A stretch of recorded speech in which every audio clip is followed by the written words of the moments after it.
Let's paint a picture. You've scanned your boarding pass. You shimmy down the aisle, locate row 48, sit down, and reality punches you right in the face. This isn't just a flight. You haven't bought a ticket to a destination. You've purchased a 14-hour lease on 2 square feet of aggressively recycled air. The legroom is a rumor. The guy next to you is already claiming the shared armrest, and the cabin is so dry you can literally feel yourself turning into a raisin. We've all been there, staring into the abyss of the seatback screen, wondering how long humans can legally be kept in captivity. But hit pause on the existential dread. What if I told you the agony of economy class is completely optional? Welcome to the ultimate survival guide. Today, we are hacking the matrix of commercial aviation. I'm giving you 15 zero-cost, high-impact strategies that will take you from feeling like cargo to stepping off the tarmac looking like a VIP who just woke up from a spa day. No magic upgrades, no platinum credit cards, just pure, unadulterated travel strategy. Stick around until the end, because tip 15 is a packing strategy that will forever cure your overhead bin anxiety. But to conquer the sky, we have to start at ground zero. Because if you mess up this first decision, absolutely nothing else on this list can save you.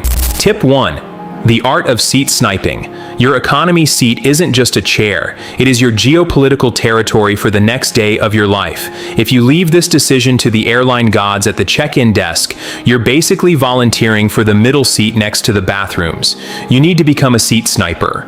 Most airlines open their digital check-in precisely 24 to 48 hours before takeoff.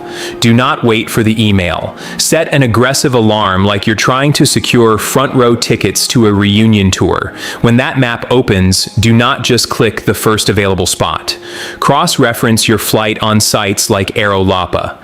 They give you the exact unedited floor plan of the aircraft. They expose the trap doors, the seats that are missing a window, the rows right in front of the bulkhead that physically cannot recline, and the danger zones near the galleys where flight attendants will be slamming metal carts at 3 a.m. Aisle seats give you infinite bathroom freedom. Window seats give you a solid wall to lean on and full control over the shade. But whatever you do, claim it early and claim it ruthlessly. All right, you've locked down the perfect real estate. You're feeling like a genius. But all that legroom won't mean a single thing if your own body betrays you the minute you hit cruising altitude. Which brings us to the ugliest, yet most brilliant wardrobe hack in existence. Tip 2. The grandpa hack. Compression socks.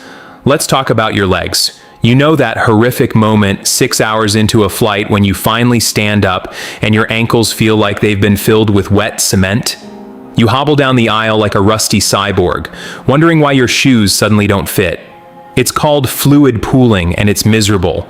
The antidote? Compression socks. I know. They sound like something a doctor prescribes you after hip surgery, but slipping on a pair of high-quality compression socks before you board is a literal cheat code. They force the blood back up to your heart, preventing the dreaded cankle effect. And here's the secondary superpower nobody talks about. They are thermal insulators. Airplane cabins are often kept at meat locker temperatures to prevent people from fainting. When your feet are freezing, your brain panics.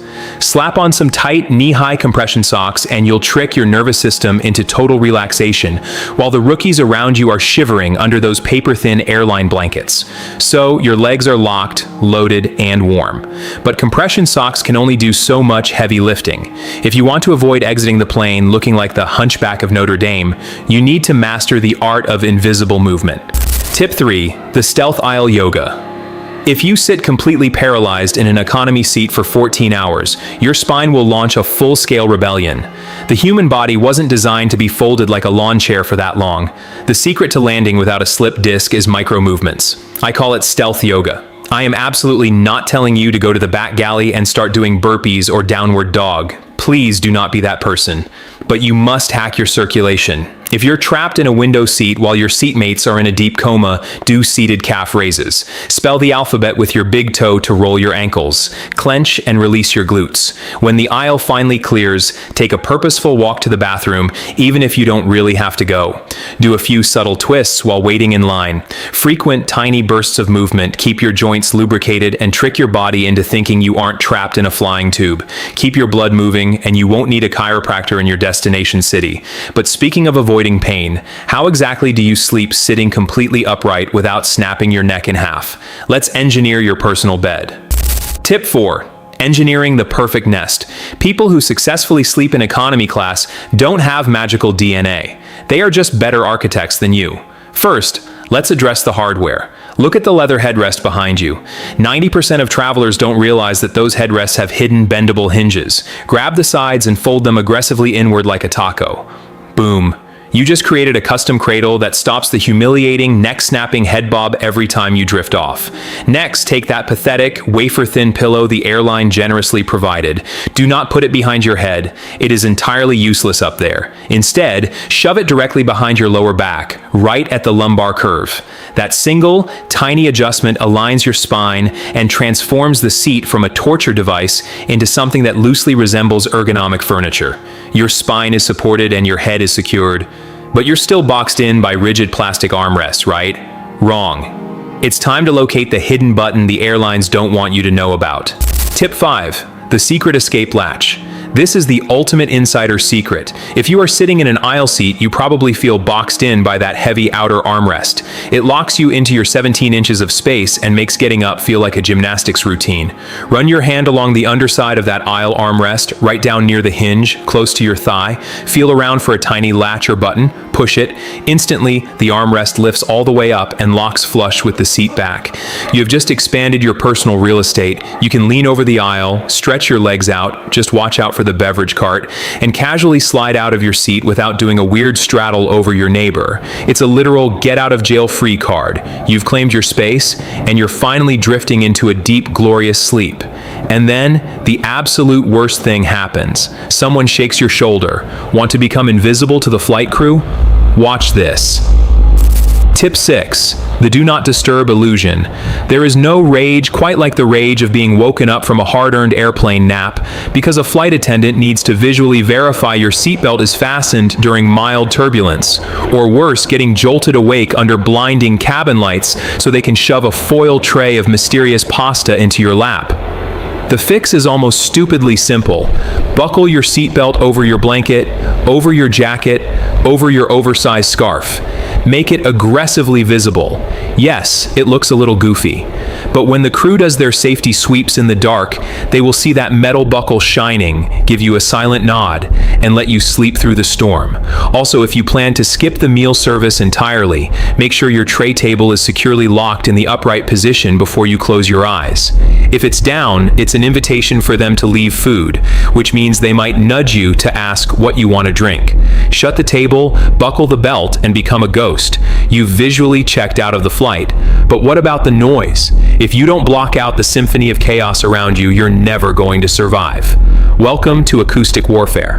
Tip 7. The acoustic armor. An airplane cabin is essentially an acoustic nightmare. You've got the 80 decibel roar of the jet engines, the guy aggressively typing on his laptop in row 32, a bachelorette party 3 rows back, and a toddler testing their vocal limits. Trying to relax in that environment is like trying to meditate inside a blender. Active noise canceling, ANC headphones, are not a luxury item. They are a medical necessity for your mental health. But if you don't want to drop hundreds of dollars on over-ear cans, master the art of the foam earplug. Most people just jam them in and complain they don't work. The trick? Roll the foam tightly into a tiny cylinder. Pull the top of your ear up and back to open the canal. Slide it in deep and hold it there for 10 seconds while it expands. The cabin roar will instantly evaporate into a gentle hum. For maximum dominance, double up. Earplugs in, regular headphones over the top playing white noise. You will literally hear your own heartbeat. The cabin is completely silent, but total zen can easily be destroyed if you put the wrong things into your stomach. One bad snack and you'll be miserable for the next 10 hours. Tip 8. The altitude diet. Altitude does terrible, weird things to human digestion. As the cabin pressure drops, the gas in your stomach physically expands by up to 30%. So when the food cart rolls around offering salty, heavily processed, cheese-covered meals, eating it is basically swallowing a ticking time bomb of bloat. Skip the heavy, greasy stuff. Do not accept the sodium-loaded pretzels. And please, step away from the alcohol. Having 3 mini bottles of wine because they are free is a rookie mistake. Alcohol and caffeine hit twice as hard in the dry, pressurized air, aggressively dehydrating you and guaranteeing a skull-crushing headache upon landing. Your in-flight diet should be incredibly boring. Plain water, electrolyte packets you brought from home, and light snacks like nuts or a turkey sandwich you bought at the terminal. Hydrate like it's your job. Aim for a cup of water every 90 minutes. You will step off the plane feeling light and energized, while everyone else feels like a damp sponge. You are hydrated, light, and comfortable. Now, how are you going to stay entertained for the next half day without your arms falling asleep? Let's build a movie theater. Tip 9. The DIY Seatback Cinema. Holding your phone in your hands to watch movies for 10 hours straight is a guaranteed one-way ticket to carpal tunnel and a stiff neck. You need to turn your immediate area into a hands-free entertainment hub. If your plane doesn't have seatback screens, get creative. A pop socket on the back of your phone case allows you to wedge it right into the latch of the tray table. Don't have one? Take your sunglasses, fold them halfway, flip them upside down on the tray table, and rest your phone perfectly inside the lenses.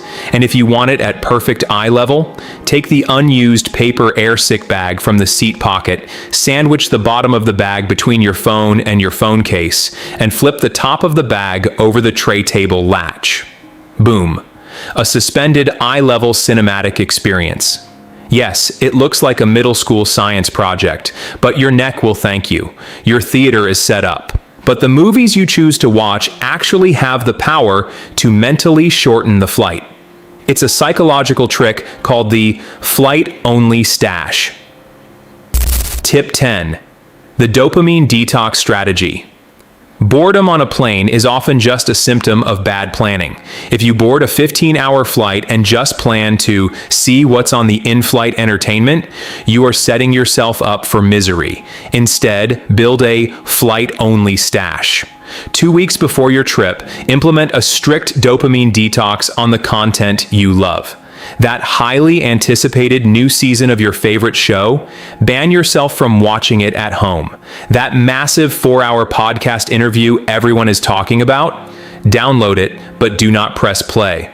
When you finally settle into your economy seat, crack open your snacks, and press play, your brain stops associating the airplane with a cramped prison and starts associating it with a massive, highly anticipated reward. You reframe the entire flight from an endurance test into a dedicated movie marathon.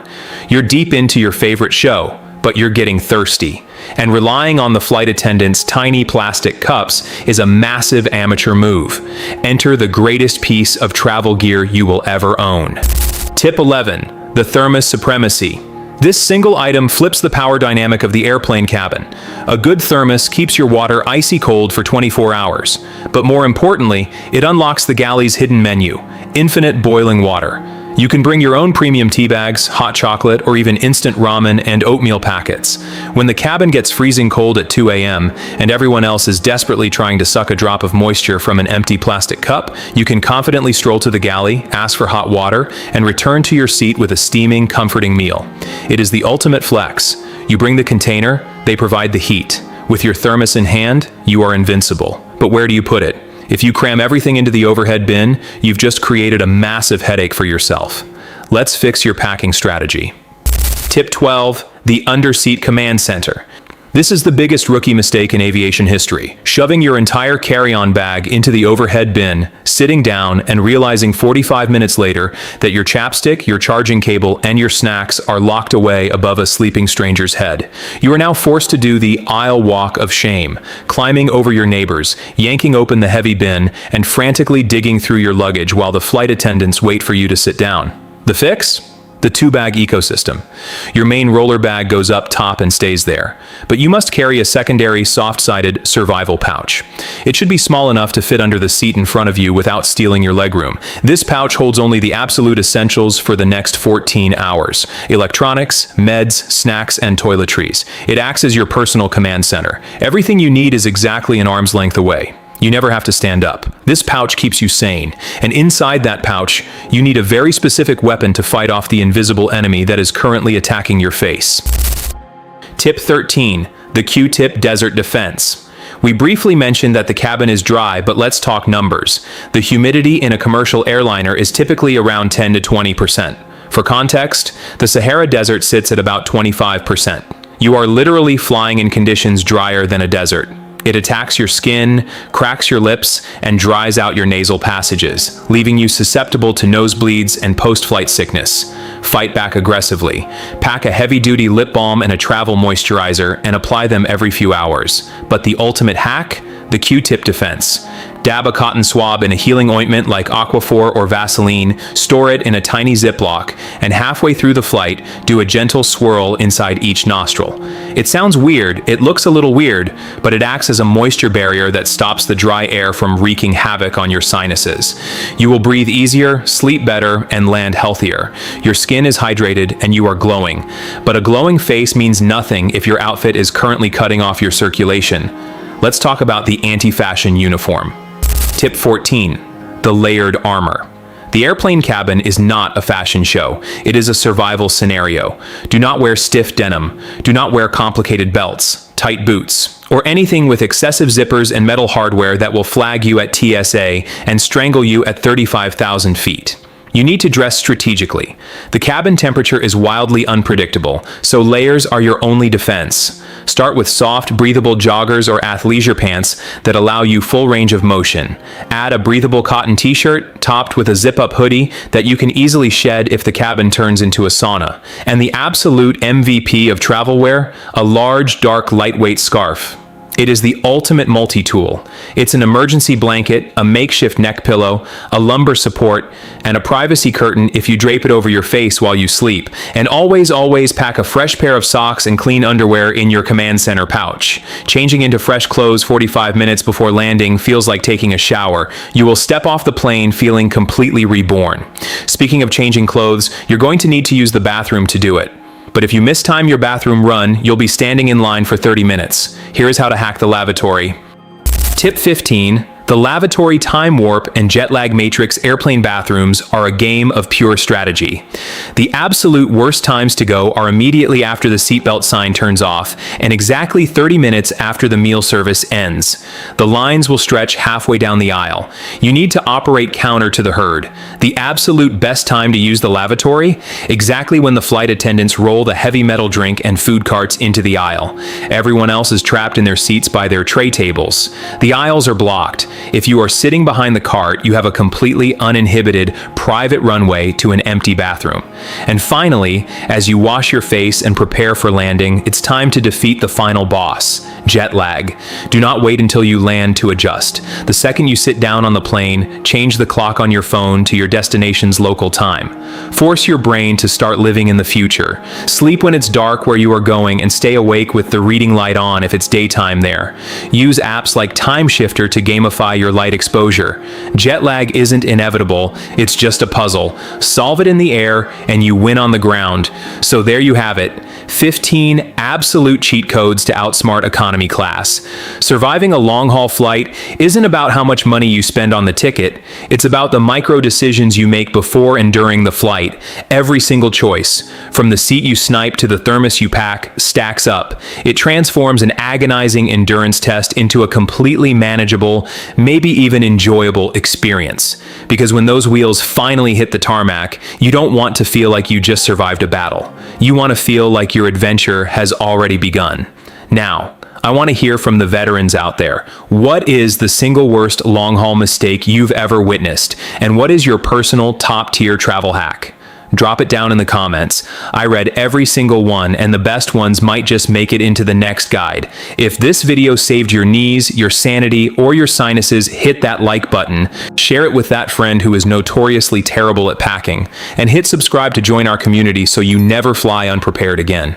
Thanks for watching, master the sky, and safe travels.